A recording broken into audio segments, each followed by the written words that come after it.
সকাল আর সন্ধ্যায় এই সময়টা অত্যন্ত গুরুত্বপূর্ণ সময়।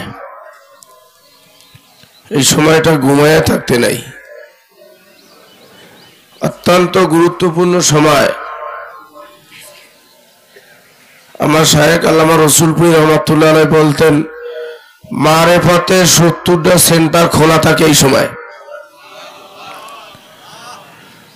মারেফতের সেন্টারগুলি এই সময় খোলা থাকে।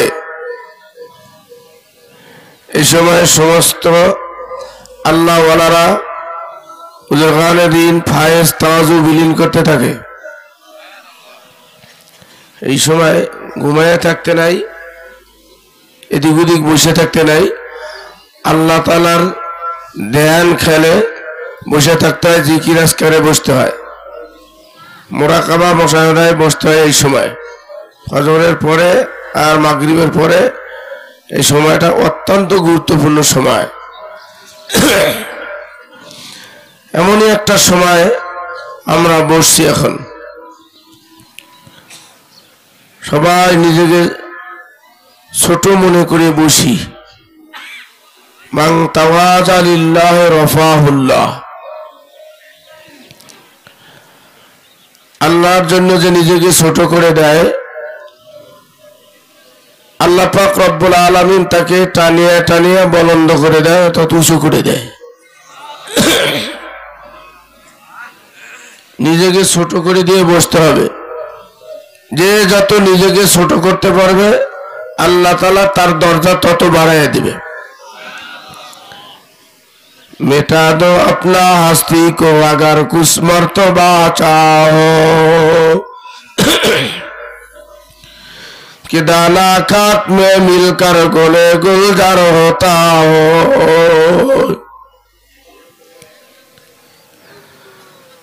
दाना যেরকমের নিজে মিটিয়ে দেয়, বীজ এ নিজেকে নিজে মিটিয়ে দেয়, একবারে জমিনের সাথে মিশে যায়, শ্বাস দেয়, মই দেয়, গরুতে পাড়ায়, তারপরেও এই দানা কিছুই বলে না, ও মাটির সাথে মিশেই যায়, তাই না? ও মাটির সাথে মিশে যায়, কিচ্ছু বলে না। এই মিটিয়ে দেওয়ার কারণে এক সময় তার থেকে গাছ ফোটে, এই গাছে আবার ফল হয়, ফল হইয়া আবার দামি হইয়া আদর যত্ন করিয়া তাকে আবার ঘরে নিয়ে আসে, ঠিক কিনা? ঠিক কিনা? এর জন্য নিজেকে যে যত মিটাইতে পারবে আল্লাহ পাক রব্বুল আলামিন তার দরজা তত বুলন্দ করে দিবে। নিজেকে ছোট মনে করে বসতে হবে। সবার যত গিরি আছে এই গিরিগুলো বাদ দিতে হবে। এই গিরি বাদ দিয়ে বসতে হয়। পীর সাহেবের পীরগিরি, বক্তা সাহেবের বক্তাগিরি, আমির সাহেবের আমিরগিরি, বুঝলেন না? এইগুলো সব বাদ দিয়ে বসতে হবে, তাহলেই সে ফায়দা পাবে।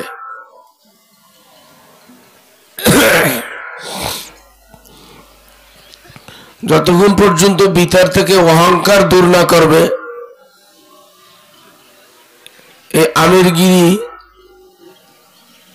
এই ভিতরে যে একটা গিরি আছে অহংকার ভাব, এইটা যতক্ষণ পর্যন্ত দূর না করবে ততক্ষণ পর্যন্ত সে মারেফাতের মোহও পাবে না। এটা দূর করতে হবে, প্রত্যেকের মধ্যে থেকে এগুলো দূর করতে হবে। অনেকের ভিতরে এই স্বভাব আছে, অহংকার ভিতরে। এই অহংকার নামক দুরারোগ্য ব্যাধি, এটা দূর করতে হবে। পীর বাইটে খাইলেও কাজ হবে না। পীরের দরবারে যাইতে যাইতে বছরকে বছর ঘুরলেও কাজ হবে না যতক্ষণ পর্যন্ত অহংকার দূর না করা যাবে, বুঝলেন? আমির হইয়া একেবারে যদি রোকন হয়ে যান, একবারে 20-30 বছর পর্যন্ত সময় লাগাই দেন, যতক্ষণ পর্যন্ত নিজের ভিতর থেকে অহংকার দূর না করবেন ততক্ষণ পর্যন্ত কোনো কাজ হবে না। কই আসার যাওয়া হবে। কি হবে? আসার যাওয়া। অহংকার দূর করতে হবে, ভিতর থেকে অহংকার দূর করে দিতে হবে। আমরা খালি রসুলপুরে আসার যাওয়া এই জন্যই আসি না কিছু পাওয়ার জন্য আসি? হ্যাঁ, কিছু পাওয়ার জন্য আমরা আসি। অনেকেই কষ্ট করে, এই অনেক কর্মীর কিন্তু এই মাহফিলের আগে তাদের ঘুম নাই, খাওয়া নাই, বিভিন্ন কষ্ট করে এই দাঁড়ে দাঁড়ে যাইয়া মানুষের বাড়ি বাড়ি যাইয়া ঘুরিয়া ঘুরিয়া ঘুরতে ঘুরতে একজনের বাড়ি 3 বার 4 বার 5 বারও যাওয়া লাগে, লাগে না? 3 4 বার 5 বার পর্যন্ত একজনের বাড়ি যাওয়া লাগে আনার জন্য। অনেক নূতন লোক তাশকিল করে নিয়ে আসছে, খুব কষ্ট করে আনছে, খুব কষ্ট হয়েছে। এই তাশকিল করতে খুব কষ্ট হয়। খাওয়ার খবর থাকে না, ঘুমের খবর থাকে না, কাজকর্ম বাদ দিয়া ফোন করতে করতে এই কষ্ট ক্লাস করিয়া এইখানে নিয়ে আসাকে আসার যাওয়া, আসার যাওয়া না। এই কষ্ট করে আনা পথ বলা বান্দাদেরকে আল্লাহর সাথে জোড়াইয়া দেওয়া, আর নিজেও যাতে আল্লাহর সাথে সম্পর্ক হয়, এই জন্যই তো। কিন্তু যদি ভিতরে অহংকার থাকে, অহংকার থাকলে কোনো কাজ হবে না, খালি আসার যাওয়াই হবে, কষ্ট হবে। ডাইকে একজনকে নিয়ে আসবেন, নিয়ে আসছেন, সে দেখবেন তাকে মিটাই দিয়ে আল্লাহর ওলি হয়ে যাবে। আপনি নিয়ে আসছেন ডাইকা, আপনার ডাকে সে আসছে, সে আইসা এখানে বিলীন করিয়ে দিয়ে মিটাই দিয়ে আল্লাহর ওলি হয়ে যাইতেছে, অথচ আপনি যেই সেই, আপনি যেই সেই থেকে গেলেন। কারণ কারণ হলো ভিতরে অহংকার। এই অহংকার দূর করতে হবে। মানামানির অভাব আছে অনেকের ভিতরে, মানামানির অভাব, মানতে চায় না, কেউ কাউকে মানতে চায় না। সবচেয়ে বড় দোষ এটা, একজন আরেকজনকে মানতে চায় না, এটা হলো সবচাইতে বড় দোষ। এটা আনামিয়াত, ভিতরে আনামিয়াত। আমি তাকে মানতে যাব কেন? তার কাছে আমার যাওয়া লাগবে কা? আমার কাছে সবাই আসবে, আমার কথা শুনবে, আমি একলাই সবকিছু করব। এটা অহংকার। বাবারে, হাতে পায়ে ধরিয়া বলি, অহংকার দূর না করা পর্যন্ত আসার যাওয়াই হবে, কিছুই পাবা না। মানুষ নিয়ে আসবা, ডাইকে ডাইকে আনবা, তারা আল্লাহর ওলি হইয়া যাইবে, তুমি কিছুই পাবা না। এজন্য বাবারে, ভিতর থেকে অহংকার দূর করিয়া বর্ষ, নিজেকে মিটাইয়া দিয়া একেবারে ছোট মনে করিয়া যে আমি কিছুই না, আমার ভিতরে কিছুই নাই, আমি কিছুই না, আমার চাইতে নিকৃষ্ট আর কেউ নাই, এইরকম মনে করতে হবে। তাহলে তার ভিতরে কিছু ঢুকবে। এমনকি যে পায়খানার ভিতরে ছোট্ট ছোট্ট পোকা থাকে, এই পোকাটার চাইতো নিজেকে নিকৃষ্ট মনে করতে হবে, যে ওটাও আল্লাহর একটা মাখলুক, ওর চাইতো আমি নিকৃষ্ট, আমার দ্বারা কিছুই হইতেছে না। তখন আল্লাহ পাক রব্বুল আলামিন তার ভিতরে কিছু দিয়ে দিবে। দেখেন, বৃষ্টি হলে যে এই জায়গায় নিচা জায়গা, পানি জায়গা, কিন্তু সেই জায়গায় জমে, তাই না? যেই জমিটা নিচেও পানি জায়গা গড়াইয়া সেই জায়গাটাই জমিয়ে যায়। এরকম ভাবে যে নিজেকে যত ছোট মনে করতে পারবেন, আল্লাহ পাক রব্বুল আলামিন যত রহমত আপনার ভিতরেই দিয়ে দিবে, যত বরকত ফায়দা আপনিই পেয়ে যাবেন। এই জন্য বাবা, সকলকে বলতেছি, সবাই ছোট মনে করে দিবেন, তাহলেই ফায়দা পাবেন। হযরতে আবু যার গিফারি রাদিয়াল্লাহু তাআলা আনহু, আবু যার গিফারি রাদিয়াল্লাহু তাআলা আনহুকে আসমানের সমস্ত ফেরেশতারাও চেনে। আসমানের সমস্ত ফেরেশতারাও তাকে চিনত। কি জন্য চিনত? সে নিজেকে একেবারে ছোট মনে করে দিত, কিছুই মনে করতো না নিজেকে। যখন শুনল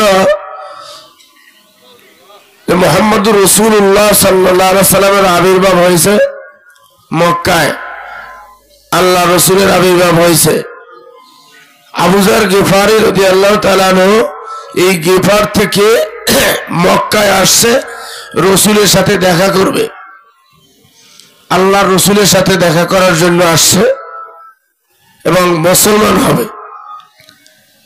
এই উদ্দেশ্যে গিফার থেকে মক্কায় আসছে। মক্কার পরিস্থিতিটা এমন ছিল যে ওই সময় যে কেউ কারো কাছে বলবে যে আমি মুসলমান হয়েছি, এটা যদি কারোর কাছে বলে বা শুনতে পারে, সাথে সাথে কাফেররা মারপিট শুরু করে দেয়। এমন একটা পরিস্থিতি ছিল ইসলামের প্রথম জামানায়। কেউ কাউকে বলারও সাহস পাইত না যে আমি মুসলমান হয়েছি। মুহাম্মদ রাসূলুল্লাহ সাল্লাল্লাহু আলাইহি সাল্লামের কথা কারোর কাছে জিজ্ঞাসা করার সাহস পাইত না, এরকমের একটা অবস্থা ছিল মক্কার প্রথম যুগে, ইসলামের প্রথম যুগে। আবু যর গিফারী রাদিয়াল্লাহু তাআলা আনহু মক্কা থেকে গিফার থেকে মক্কায় আসছে।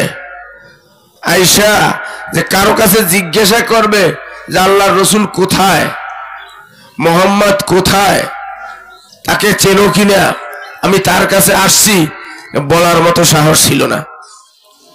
কাফেরদের এত প্রভাব।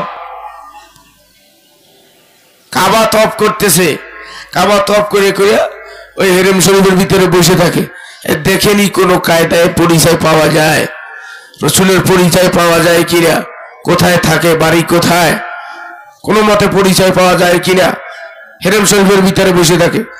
হযরতে আলী রাদিয়াল্লাহু তাআলা আনহু সকালবেলা তপ করতে আইসা এ আবু যরকে যেখানে বসা দেখে গেছে, সন্ধ্যার সময় আবার তপ করতে আসে, আয়েশা দেখে ওই একই জায়গায় বসা। হযরত আলী রাদিয়াল্লাহু তাআলা আনহু মানুষকে খুব মেহমানদারি করাইতেন, খুব খাওয়াইতেন মানুষকে। গরিব মানুষ ছিলেন কিন্তু তারপরও মানুষকে খুব মেহমানদারি করতেন, যা ছিল ওইটাই মেহমানদারি করাইতেন। আল্লাহ, এই লোকটার কাছে যাইয়া বলতেছে, আবু যরের কাছে যাইয়া বলতেছে, ভাই আপনার বাড়ি কোথায়? আবু যর বলে আমার বাড়ি গিফারে। আপনার নাম কি? বলে আমার নাম হলো আবু যর। কিন্তু কি জন্য আসছেন এইটা হযরতে আলীও জিজ্ঞাসা করার সাহস পাইতেছে না। সকাল থেকে সন্ধ্যা পর্যন্ত এইখানে কেন বসে রয়েছেন এইটা জিজ্ঞাসা করার সাহস হযরত আলীও পাইতেছে না। সে ওই সময় মুসলমান হয়েছে, সাহস পাচ্ছে না। বলতেছে মনে হয় আপনাকে ক্ষুধার্ত মনে হইতেছে। আবু যর গিফারী বলে হ্যাঁ আসলে আমি ক্ষুধার্ত। বলেন চলেন আমার বাড়িতে, চলেন আপনাকে মেহমানদারি করাই। আল্লাহ, হযরত আলীর সাথে আবু যর গিফারী তার বাড়িতে গেছে, মেহমানদারি করাইছে। কিন্তু বাড়িতে নিয়ে মেহমানদারি করার সময় তার কোনো মানুষ নেই, কিন্তু তাও জিজ্ঞাসা করার সাহস পায় না, আপনি কেন আসছেন গিফার থেকে এখানে? সকাল থেকে সন্ধ্যা পর্যন্ত দেখতেছি বসে আছেন, কেন বসে রয়েছেন? জিজ্ঞাসা করার সাহস পাইতেছে না। আর আবু যরও আলীর কাছে জিজ্ঞাসা করার সাহস পাচ্ছে না যে মুহাম্মদ রাসূলুল্লাহ কোথায়, মুহাম্মদ কোথায়, এটা জিজ্ঞাসা করার সাহস পাইতেছে না। এত নাজুক ছিল ইসলামের প্রথম যুগটা। কিতাব লেখে মেহমানদারি করাইয়া বিদায় দিছে। আবু যর যায় আবারও তপ করতেছে আর মনে মনে খুঁজতেছে যে আল্লাহর রসুলের একটু দেখা যদি পাইতাম, যদি পরিচয় পাইতাম, কোথায় আল্লাহর রসুল থাকে, তার পরিচয় কি, এইভাবে বলতেছে। আবার তপ করতেছে, সন্ধ্যার সময় আবার ওই একই জায়গায় বসে রয়েছে। হযরত আলী রাদিয়াল্লাহু তাআলা আবার সন্ধ্যার সময় তপ করতে এসে দেখে ওইখানে বসা। আবারও জিজ্ঞাসা করতেছে ভাই আজকে কিছু খান নাই, ক্ষুধার্ত? হ্যাঁ। আবারও বাড়ি নিয়ে গেছে, মেহমানদারি করাইছে, বিদায় দিছে। তার পরের দিন আবারও দেখে ওখানে বসা, আবারও বাড়ি নিয়ে আসছে, মেহমানদারি করাইছে, কিন্তু জিজ্ঞাসা করার মতো সাহস পাইতেছে না। চতুর্থ দিনের দিন এইবার হযরত আলী রাদিয়াল্লাহু তাআলা আনহু বলতেছে যে আজকে জিজ্ঞাসাই করে ছাড়বো, যা হয় হবে।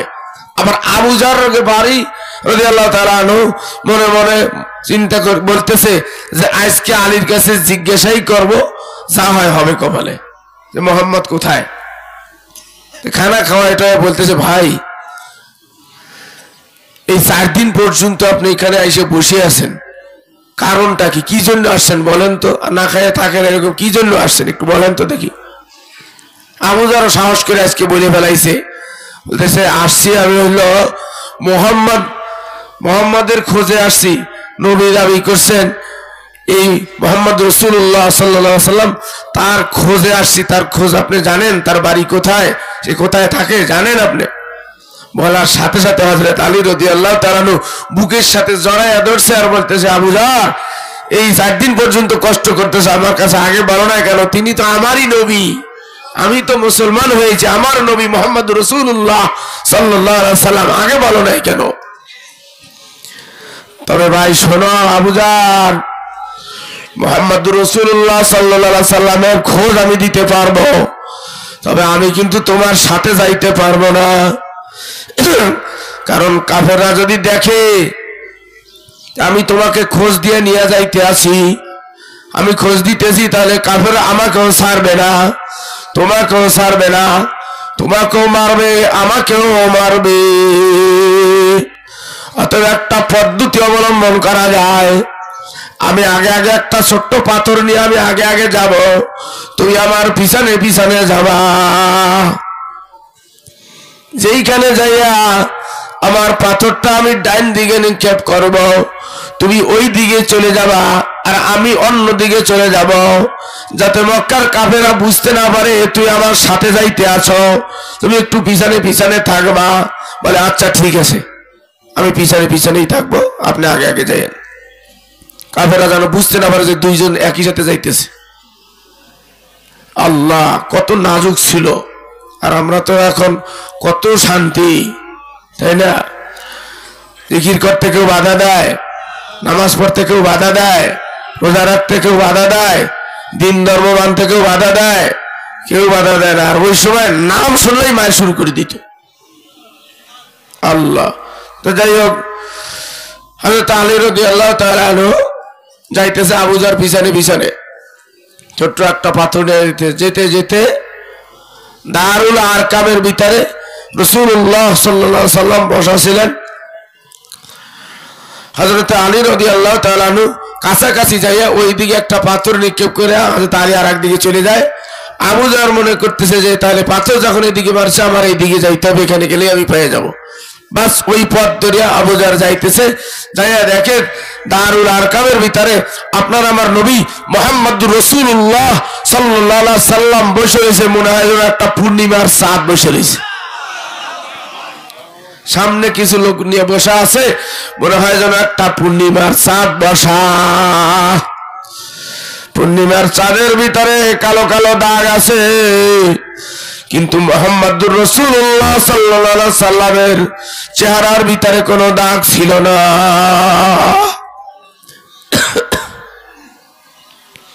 হযরত আবু যার চেহারা দেখে বুঝে ফেলাইছে ইনি আল্লাহর নবী, ইনি আল্লাহর নবী। এর ভিতরে কোনো মিথ্যা কথা সে বলতে পারে না।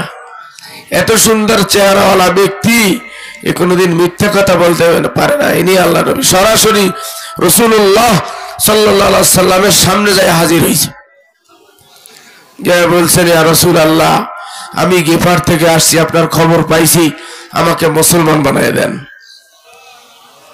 আল্লাহ। রাসূলুল্লাহ সাল্লাল্লাহু আলাইহি সাল্লাম কথা সংক্ষেপ আবু যারকে মুসলমান বানাইছে। মুসলমান বানাইয়া বলতেছে, আবু যার মক্কার অবস্থা ভালো না, ইসলামের প্রথম যুগটা ভালো না, তবে এই অবস্থা থাকবে না, এই অবস্থা থাকবে না। এখন অবস্থা খারাপ, তুমি যদি এখন এইটা প্রকাশ করো তুমি যে মুসলমান হইছো এটা যদি প্রকাশ করো তোমাকেও মারবে আমাকেও মারবে, অতএব তুমি এটা প্রকাশ করো না, তোমাকে আমি মুসলমান বানায় দিলাম, তুমি গেফারে ফিরে যাও। আবু জার গেফারি ওখান থেকে বের হয়ে আসা কাবা তপ করতেছিল, কাবা তপ করতে করতে তার ভিতরে একটা জোশ এসে গেছে, সে আর সহ্য করতে পারে না, তপ করতে করতে একবার বলে ফেলাইছে আশহাদু আল্লা ইলাহা ইল্লাল্লাহ ওয়া আশহাদু আন্না মুহাম্মাদুর রাসূলুল্লাহ বলে ফেলাইছে। বলার সাথে সাথে চতুর্দিক থেকে কাফেররা আইসা আবু জারকে মারপিট শুরু করছে, মারতে মারতে রক্তাক্ত করে ফেলাইছে, কিন্তু আবু জার উ শব্দটা বলে নাই। আবু জার উ শব্দটা বলে নাই, আমাকে কেন মারো, কেন মারতেছ, কোনো কিছুই বলে নাই। আমার বাড়ি গেফারে, তোমরা আমাদের দেশ হয়ে আমাদের বাড়ি হয়ে তোমাদের ব্যবসা করতে যাওয়া লাগবে, এরকমের কত কি, কিছুই বলে না, নীরবে মায়ের খেয়ে যাইতেছে, রক্তাক্ত হয়ে গেছে। হুজুর সাল্লাল্লাহু আলাইহি সাল্লামের চাচা হযরত আব্বাস রাদিয়াল্লাহু তাআলা ওই সময় মুসলমান হয় নাই, কিন্তু এই আবু জারকে চিনে ফেলাইছে বাড়ি গেফারে। বলতেছে এই লোকটারে চেনো? আমি চিনি, এর বাড়ি হলো গেফারে, একে আর মারিও না, তোমাদের ব্যবসা করতে যাওয়া লাগবে, সবাই গেফার হয়ে যাওয়া লাগবে, একটা লোকও কিন্তু আর তোমাদের ব্যবসা করতে চাইতে দেবে না, আর মারিও না একে। কিন্তু আবু জার কিন্তু উ শব্দটাও বলে নাই, নিজেকে একেবারে মিটিয়ে দিছে, নিজেকে এমন মিটাইছে, উ শব্দটাও বলে নাই। আল্লাহ, এরপরে কাফেররা মারাবাদ দিছে, কিন্তু আবু জার ওই যে আল্লাহ ইমানি জজবাজে ভিতরে এসে গেছে, আর সহ্য করতে পারে না, তপ করে, আর খানিক পর পর বলে ওঠে আশহাদু আল্লা ইলাহা ইল্লাল্লাহু মুহাম্মাদুর রাসূলুল্লাহ, বারবার বলে ওঠে, আর বারবার কাফেররা মারে। এরকম মার খেয়ে উ শব্দটাও বলে নাই। তো আল্লাহর কাছে এই মিটাইয়া দেওয়ার কারণে, নিজেকে ছোট করে দেওয়ার কারণে আল্লাহ পাক রব্বুল আলামিন আবু জারকে এত দামি করছিল, আসমানের সমস্ত ফেরেশতারা আবু জারকে চিনত। ওহী নিয়ে আসছে, জিবরাইল ওহী নিয়ে আসছে রসুলের কাছে, রাসূলুল্লাহ সাল্লাল্লাহু আলাইহি সাল্লামের কাছে ওহী নিয়ে আসছে, আল্লাহ রসুলের কাছে জিবরাইল আলাইহিস সালাম বসা, আবু জার একটা চাদর মুড়ে দিয়ে যাইতেছে, জিবরাইল আলাইহিস সালাম দেখে বলছে ইয়া রাসূলুল্লাহ, ওই দেখেন আপনার আবু জার যায়, ওই দেখেন আপনার আবু জার যায়। রাসূল সাল্লাল্লাহু আলাইহি সাল্লাম বলেন আপনি আবু জারকে কেমন করে চেনেন? কয় ইয়া রাসূলুল্লাহ, শুধু আমি আবু জারকে চিনি না, আসমানের সমস্ত ফেরেশতারা আবু জারকে চেনে। আবু জারকে কি করে চেনে? সমস্ত ফেরেশতারা আবু জারকে কেমন করে চেনে? কয় দুইটা কারণে আবু জারকে চেনে। একটা হলো সে নিজেকে সব সময় ছোট মনে করে, একেবারে ছোট মনে করে, নিজেকে সব সময় ছোট করিয়া রাখে। আর একটা কারণ হলো সে সব সময় সূরা ইখলাস তেলাওয়াত করে, সব সময়ের জন্য সে সূরা ইখলাস বেশি বেশি করে তেলাওয়াত করে। এই কারণে আল্লাহ পাক রব্বুল আলামিন তাকে সবার মাঝে পরিচিত করে দিয়েছে, সমস্ত ফেরেশতারাও তাকে চেনে। এজন্য বাবা मिटा दो अपना हस्ती को अगर कुछ मर्तबा चाहो कि दाना खाक में मिलकर गुले गुलजार होता हो। নিজেকে মিটাই দাও, যে যত মিটাইতে পারবা সে ততই বেশি ফায়দা পাবা। ছোট মনে করে দিয়ে বসো, রহমতের কাঙ্গাল মনে করে বসো, গুনাহগার মনে করে বসো। বাবা আল্লাহ, বাবারে আল্লাহ আল্লাহ, এই জবানের যে কত দাম, এই জবান দিয়ে মাওলারে ডাকো, এই জবান দিয়ে আল্লাহকে ডাকতে ডাকতে ডাকতে আল্লাহ আল্লাহ, জবানটা যদি তরু তাজা রাখতে পারো, আল্লাহ হাসরের ময়দানে হাসতে হাসতে জান্নাতে চলে যাবা। বাবারে এই জবান দিয়ে যদি তোমার মাওলার নামটা সবসময় ডাকতে পারো, ডাকতে ডাকতে আল্লাহর কাছে এমন পছন্দনীয় হয়ে যাবা, এই জবান দিয়া আল্লাহর কাছে তুমি যা চাবা আল্লাহ তোমারে তাই দিয়া দিবে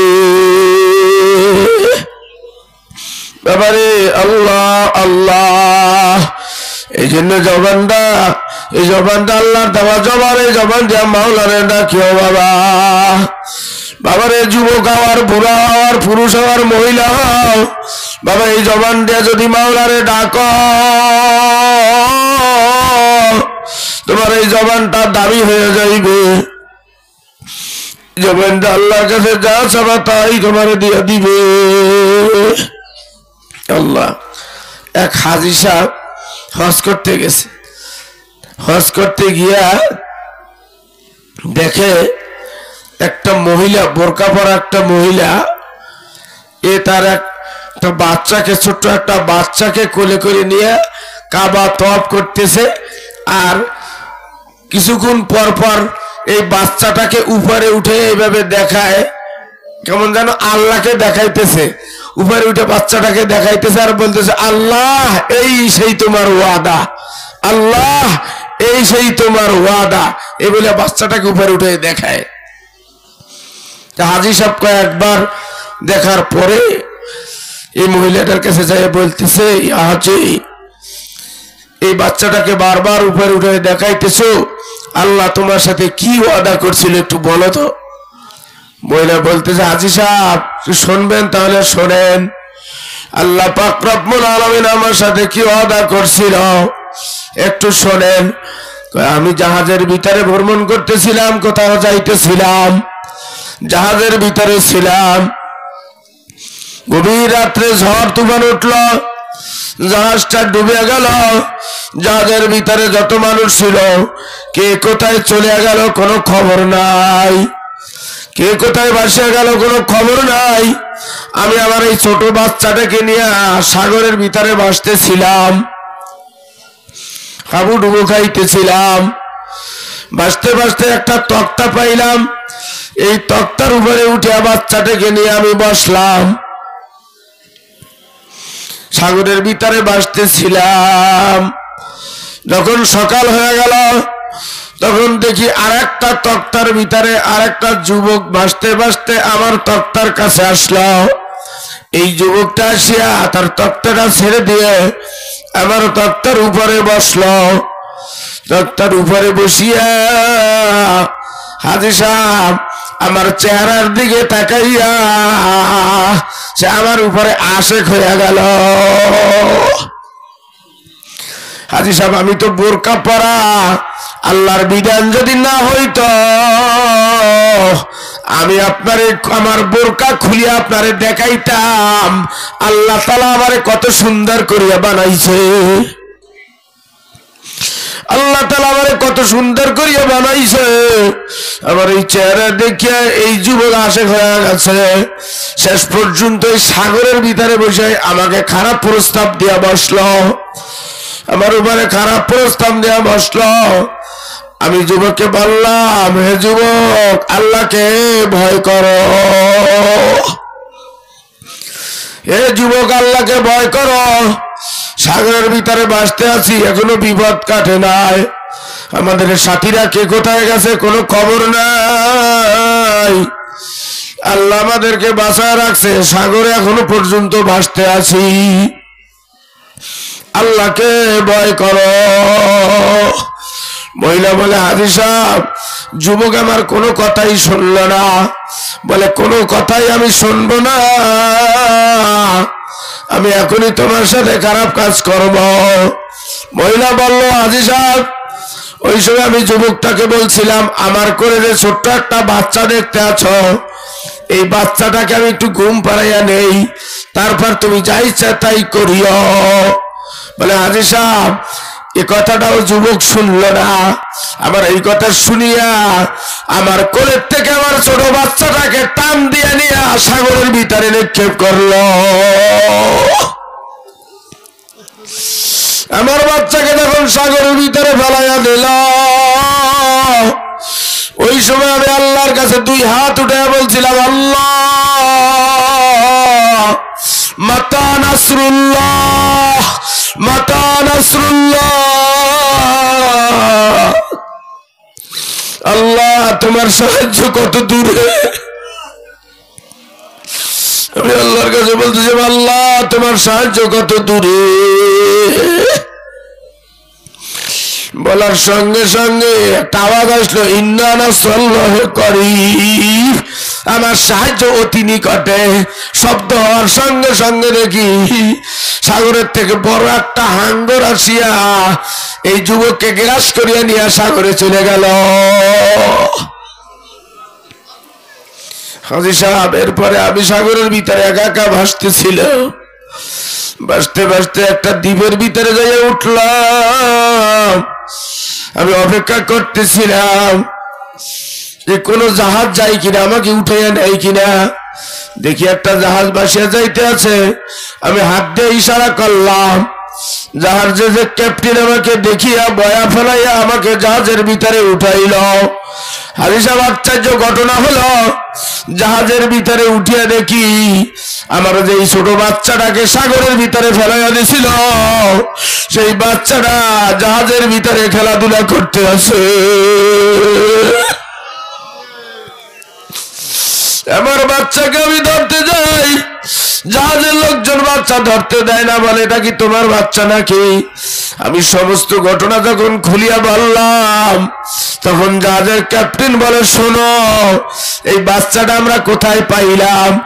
আমরা সাগর দিয়া জাহাজ বসাইয়া যাইতেছিলাম, ওই সময় দেখি বড় একটা হাঙ্গর জাহাজের সম্মুখে বাসিয়া উঠছে, আর এই হাঙ্গরের পিঠের উপরে এই বাচ্চাটা বসিয়া রইছে। একটা আওয়াজ আসলো যে বাচ্চাটাকে নিয়ে যাও, এর মার সাথে তোমাদের দেখা হবে, তার কাছে দিয়ে দিও। আমার বাচ্চাকে আমার কাছে দিয়ে দিল।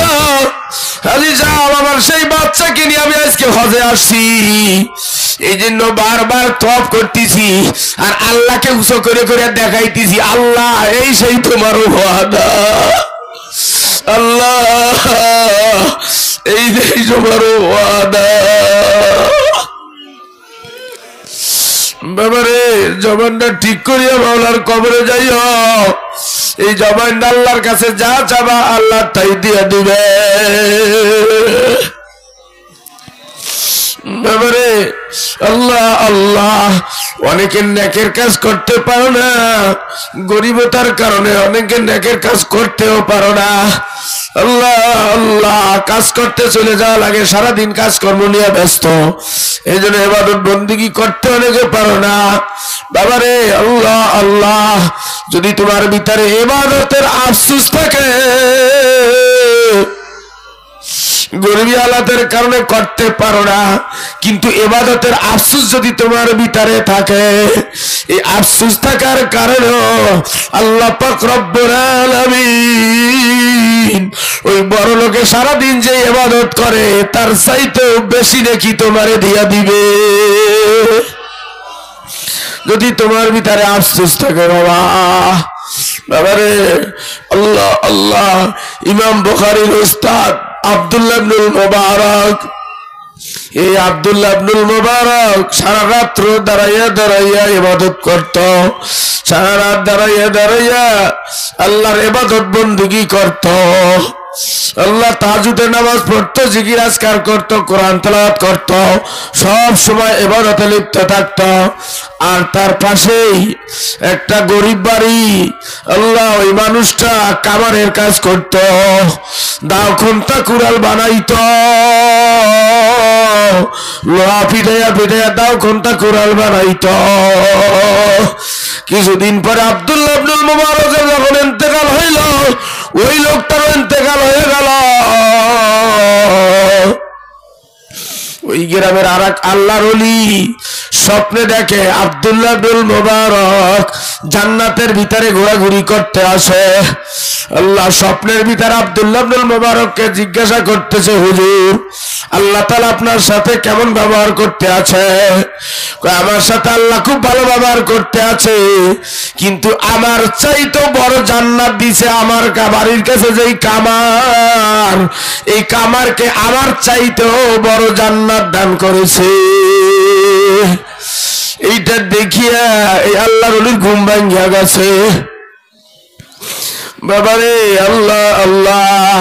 এখন এই আল্লাহ উনি চিন্তা করে, ও তো ছিল কামার, আর উনি তো আল্লাহর ওলি আব্দুল্লাহ ইবনুল মুবারক, ইমাম বুখারীর ওস্তাদ, কিন্তু ওনার চাইতো এই কামারকে আল্লাহ এত মর্তবা দান করলো কেন? ওনার স্ত্রী বেঁচে আছে, তার কাছে একটু যাইয়া শুনে দেখি সে কি আমল করেছে। বাবারে তার স্ত্রীর কাছে যাইয়া শুনে, তোমার স্বামী মারা গেছে, সে কি আমল করতে একটু বলো। এই কামারের স্ত্রী বলে, আমার স্বামী তো গরিব মানুষ, কামারের কাজ করত, তেমন কোনো আমল করতে পারতো না, তবে তার একটা আমল দেখছি। আমাদের বাড়ির কাছে যে আব্দুল্লাহ ইবনুল মুবারক ছিল, উনি যখন সারা রাত দাঁড়িয়ে দাঁড়িয়ে ইবাদত বন্দেগী করত, আর আমার স্বামী আল্লাহ গরিবতার কারণে এই সারা রাত্র দাও খুন্তা কুড়াল লোহা পিটায় পিটায় দাও খুন্তা কুড়াল বানাইত। মাঝে মাঝে দেখতাম ওই আব্দুল্লাহ ইবনুল মুবারকের দিকে তাকাইয়া দুই চোখে পানি ফেলাইয়া কাঁদত, আর আল্লাহর কাছে বলতো, আল্লাহ আমারে তুমি গরিব বানাইছো, এই জন্য আমি আব্দুল্লাহ ইবনুল মুবারকের মতো ইবাদত করতে পারি না। আল্লাহ যদি আমার গরিব না বানাইতা, আমিও তো এরকম দাঁড়াইয়া দাঁড়াইয়া ইবাদত বন্দেগী করতে পারতাম। এই বলিয়া সে আফসোস করত। আর একটা আমল তারে দেখছি, হাতুড়ি দিয়া লোহা বাইরাইত, দাও খুন্তা কুড়াল বানাইত, কিন্তু যখনই দেখতাম মসজিদের ভিতরে আজান হইত, আজান হওয়ার সঙ্গে সঙ্গে হাতুড়ি উঠাইছে, যখনই শুনছে আল্লাহু আকবার আর হাতুড়ি দিয়া বাড়ি দিত না, হাতুড়ি ফেলাইয়া দিয়া মসজিদের দিকে রওনা দিত। ওই সময় দেখতাম দুই চোখের পানি ছাড়িয়া দিয়া বলতে বলতে যাইত, আল্লাহ আমি গরিব মানুষ, লোহা বাইরাইয়া খাই, তোমার নাম শুনিয়া তোমার ডাক শুনিয়া হাতুড়ি ফেলাইয়া মসজিদের দিকে রওনা দিলাম। আল্লাহ হাসরের ময়দানে যখন সমস্ত মানুষকে তুমি ডাক দিবা, নাম ধরে ধরে ডাকবা, আল্লাহ ওই সময় আমার কামার বলিয়া ডাক দিও না।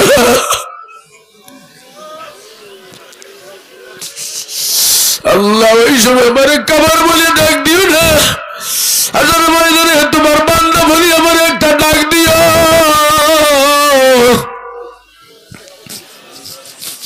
এইভাবে আমার স্বামী আফসোস করত। ব্যাপারে আল্লাহ আল্লাহ, এই জন্য নেক আমলের আফসোস যদি ভিতরে থাকে, আল্লাহ তাআলা দরজা বন্ধ করে দেয়। মাথাটা নিচু করে দাও, রহমতের কাঙ্গাল মনে করে, আসামি মনে করে আমার গুনাহগার মনে করে আমার বাবা, একটু মৃত্যুর কথা স্মরণ করো বাবা, মুহূর্তের বিছানায় শোয়াইয়া দাও বাবারে, মৃত্যুর বিছানায় শোয়াইয়া দাও। খেয়াল করো, মৃত্যু উপস্থিত হয়ে গেছে, আত্মীয় স্বজনরা সবাই পাশে এসে বসে গেছে, কল্পনায় কল্পনায় একটু মৃত্যুর বিছানায় শোয়াইয়া দাও বাবা। আত্মীয় স্বজনরা সবাই পাশে বসে গেছে, দেখো এখন কেমন দেখা যায়। ও যুবকেরা, ও বুড়ারা, ও পর্দারা মা বোনেরা, মরা কিন্তু লাগবে না, মরিয়া পারবা না। হে যুবক, তুমিও তোমার বিছানায় শোয়াইয়া দাও। ও বুড়া, তুমিও তোমার বিছানায় তোমার শোয়াইয়া দাও। ও পর্দা মা বোনেরা, মৃত্যুর বিছানায় শোয়াইয়া দাও। খেয়াল করো, মৃত্যু উপস্থিত হয়ে গেছে। আত্মীয় স্বজনরা সবাই পাশে বসিয়া মুখে একটু একটু করে পানি দেয় বাবারে। আল্লাহ আল্লাহ, খেয়াল করো, হঠাৎ করে দেখা গেল গাল বাইয়া বাইয়া পানি পড়িয়া যায়, আর পানি ভিতরে যায় না।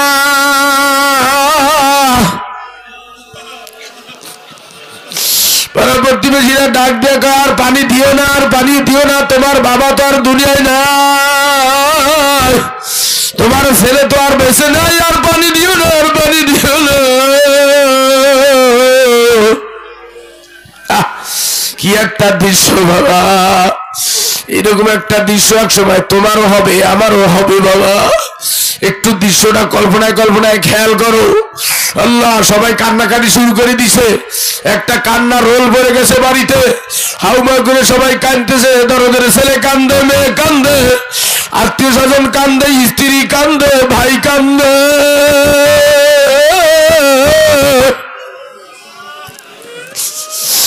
বাবারে সবাই একজনে কান্না শুরু করিয়ে দেয়। ও বাবারা, একটা বারো কি ভাবেছ? এই যে সবাই একসাথে কান্দে, কেন কান্দে জানো? তোমার কবরে কি অবস্থা হবে এজন্য কিন্তু কেউ কাঁদবে না। কেউ কান্দে তার ভাইকে হারাইছে সেই জন্য, কেউ কান্দে তার স্বামীকে হারাইছে সেই জন্য, কেউ কান্দে তার বাবাকে হারাইছে সেই জন্য, কেউ কান্দে তার মাকে হারাইছে সেই জন্য। বাবারে, তোমার আমার কবরে কি অবস্থা হবে এই জন্য কেউ কিন্তু কান্দে না।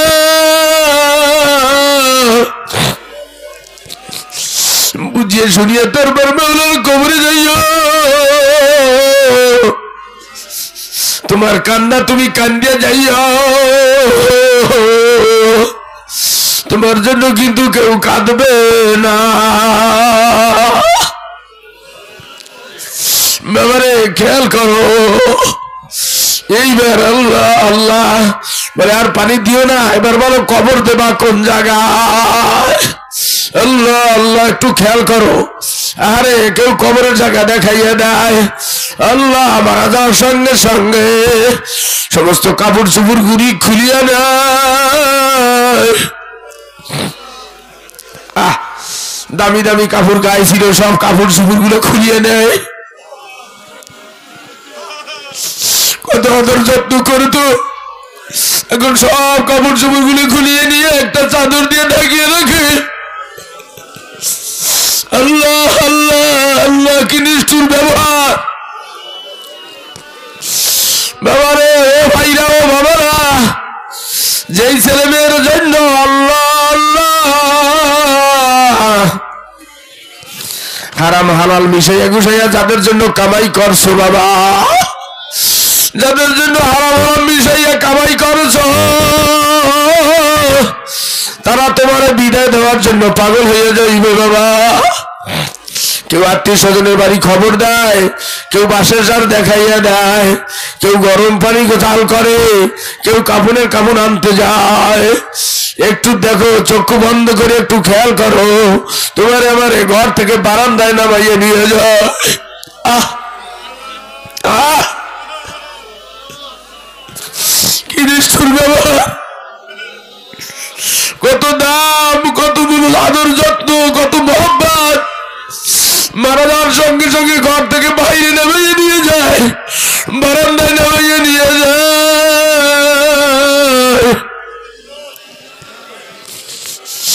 বুঝিয়ে শুনিয়ে তারপর ওই কবরে যাইও, থাকতে কিন্তু পারবা না। বাবারে খেয়াল করো।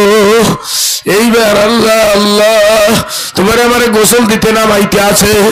একটু খেয়াল করো কেমন দেখা যায়। এ যুবক, একটু খেয়াল করে দেখো, তোমার মতো কত যুবককে গোসল দিছে তুমি কি দেখো না? তুমি কি দেখো না তোমার মতো কত যুবককে তোমার সম্মুখে গোসল দিছে? তোমার মতো কত যুবককে তোমার সামনে গোসল দিছে? একটু খেয়াল করে দেখো। এই যে গোসল দিতে নামাইতে আছে, আল্লাহ আল্লাহ, এই যে গোসল দিয়া গরম পানি দিয়া ডলিয়া ডলিয়া জীবনের শেষ গোসল করাইয়া দিতে আছে। আল্লাহ আল্লাহ, এই যে গোসল দিয়া এইবার কাপড়ের কাপড় পরাইতে আছে, চকলেটের মতো তোমার আমারে পেঁচাইতে আছে বাবা। সাদা কাপড় দিয়ে তোমার আমারে পেঁচাইতে আছে, চকলেট যে রকমের পেঁচা ওই রকমের তোমার আমারে পেঁচাইতে আছে।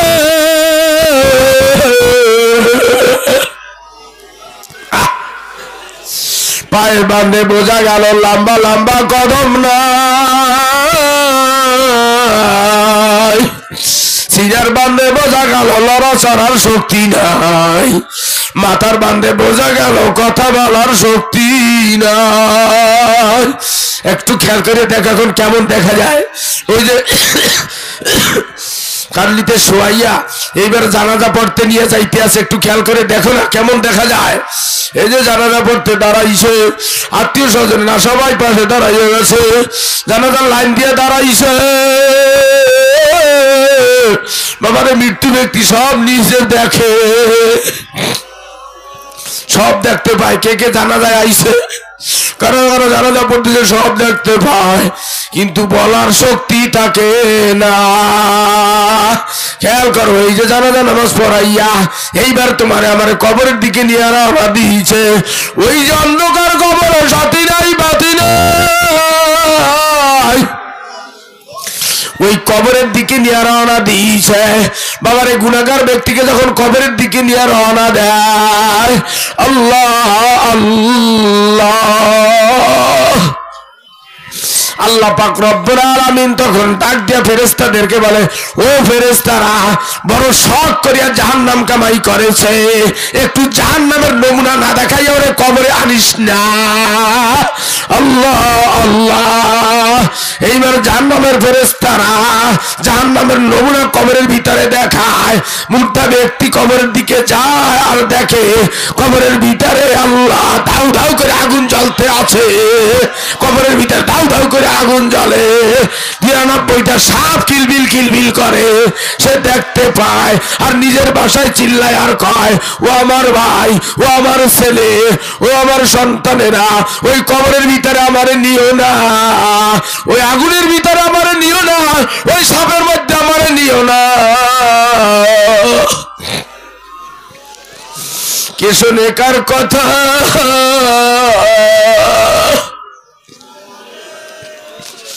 কবরে না যাইয়া পারবা না, বুঝে শুনিয়া তারপর কবরে যাইয়া শুনিয়া। খেয়াল করো, এইবার তোমার কবরের ভিতরে রাখতে আছে আর বলতেছে বিসমিল্লাহ আলহামদুলিল্লাহ রাসূলুল্লাহ। মদিনা থেকে আল্লাহ রাসূল ডাক দিয়া কয়, না, এই গুনাহগার উম্মতের জামিল আমি রাসূল হইতে পারবো না। ব্যাপারে তখন কোনো উপায় থাকবে না। দুনিয়ায় বসে সবসময় যারা জিকির করছে, ব্যাপারে কবরে রাখার সাথে সাথে এই সময় জিকির শুরু করিয়া দেবে। খেয়াল করো, আল্লাহ বাদে কোনো মাহবুদ নাই, আল্লাহ বাদে কোনো বন্ধু নাই। লা ইলাহা ইল্লাল্লাহ, লা ইলাহা ইল্লাল্লাহ, লা ইলাহা ইল্লাল্লাহ, لا إله إلا الله، لا إله إلا الله، لا إله إلا الله، لا إله إلا الله، لا إله